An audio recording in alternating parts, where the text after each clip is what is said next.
This video is made for medical students as a part of their syllabus. We do not suggest you to take any kind of medicine without proper prescription or any suggestion of medical practitioner.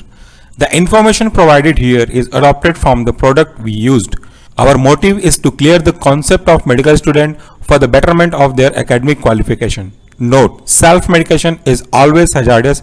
Do not take any medicine without the proper guideline and prescription of any of the medical practitioner.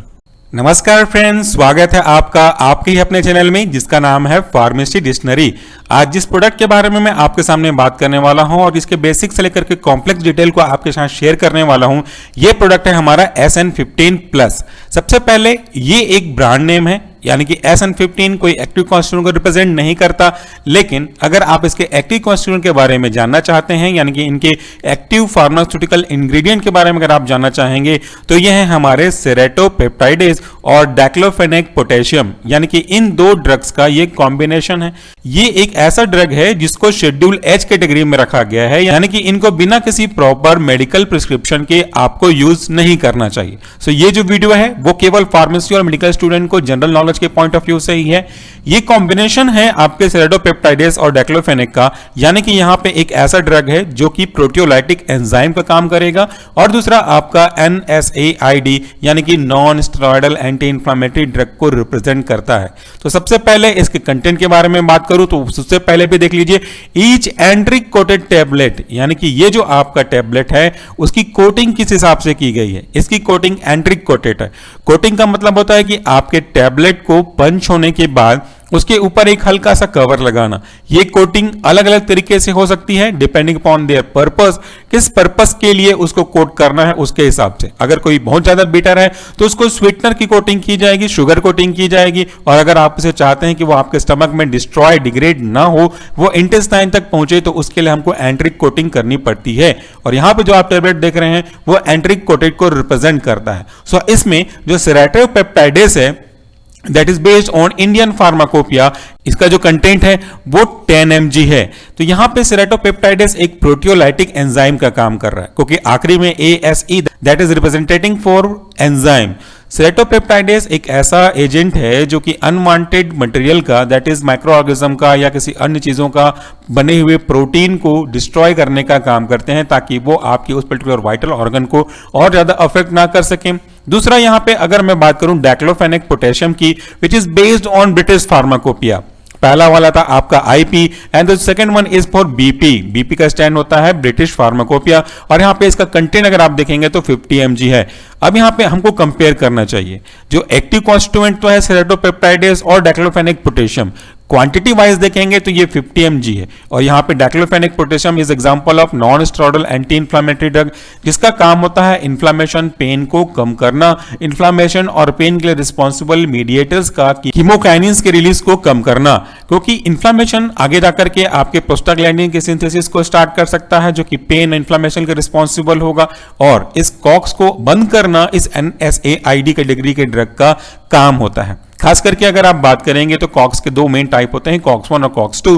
कौन से drug किस category में आता है, इसके ऊपर हमने एक डिटेल्ड वीडियो ऑलरेडी अपने मेन चैनल सॉल्यूशन फार्मेसी में NSAID के नाम से डाला हुआ है, वहां पे आप प्रीफर कर सकते हैं। Coming to the next point, that is colour.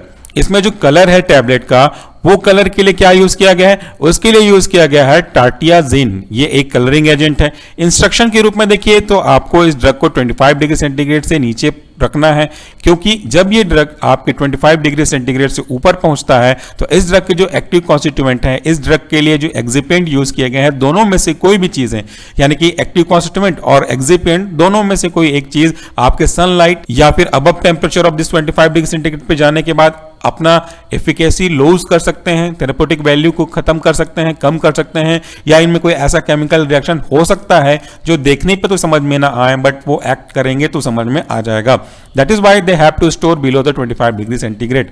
दूसरा, protect from light and moisture. Moisture से तो हमेशा आपको प्रोटेक्ट करना है किसी भी ड्रग को, क्योंकि ये अगर मॉइस्चर को एब्जॉर्ब करेगा तो टैबलेट और टैबलेट के अंदर प्रेजेंट इंग्रेडिएंट और इंग्रेडिएंट के साथ साथ एक्सिपिएंट को भी इसमें इंक्लूड करें तो वो आपके स्वेल होना स्टार्ट करेंगे, कॉर्नर रप्चर होगी और काफी सारे डिफेक्ट देखने को मिलेंगे, तो वो टैबलेट अपनी एफिकेसी धीरे धीरे लूज कर देगा। That is why they have to be protected from light as well as from moisture.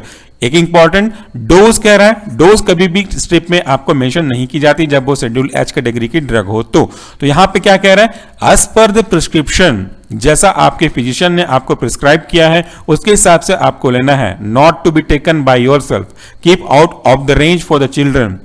उसके बाद अगर हम बात करें तो शेड्यूल 8 का मैंने आपको बताया है, manufactured in India by Ruby organic private limited, ये वर्ड पे फोकस करें, दिस इज मैन्युफैक्चर्ड बाय, यानी कि इस टैबलेट को बनाने की कंपनी है ये रूबी ऑर्गेनिक प्राइवेट लिमिटेड, इसका एड्रेस भी दिया हुआ है। लेकिन इस प्रोडक्ट को मार्केट में जो लाने का काम कर रहा है वो है serum institute of India private limited, यहां पे इसका एड्रेस भी देख सकते हैं, इसे मार्केट में लॉन्च किया गया इस कंपनी के द्वारा।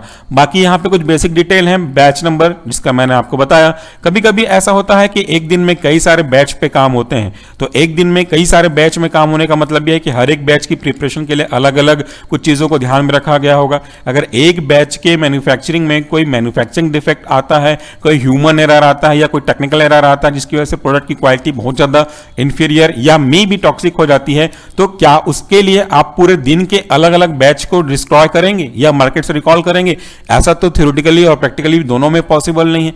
यही एक रीजन है कि हम इसमें स्पेसिफिक बैच नंबर को डिनोट करते हैं, ताकि मार्केट में अगर किसी पर्टिकुलर बैच नंबर को लेने से कोई अफेक्टेड हुआ है या कोई प्रॉब्लम डिनोट की गई है तो उस बैच नंबर से रिलेटेड प्रोडक्ट को जहां जहां भी सर्कुलेट किया गया है वहां से रिकॉल करने में आसानी होगी। इसके बाद इसका मैन्युफैक्चरिंग डेट दिया हुआ है, मैन्युफैक्चरिंग डेट के नीचे इनका एक्सपायरी डेट दिया हुआ है, मैक्सिमम रिटेल प्राइस भी दिया हुआ है और इसमें कुछ बेसिक प्राइस के साथ इनका जो टैक्स है वो भी इसमें इंक्लूड किया गया है। सो ये था हमारा आज का प्रोडक्ट SN15+। कभी भी कोई भी ड्रग को बिना किसी प्रिस्क्रिप्शन के ना लें, ये मेरा बार बार आपसे एक हम्बल रिक्वेस्ट है। Thank you for watching this video. नमस्कार एंड टेक केयर।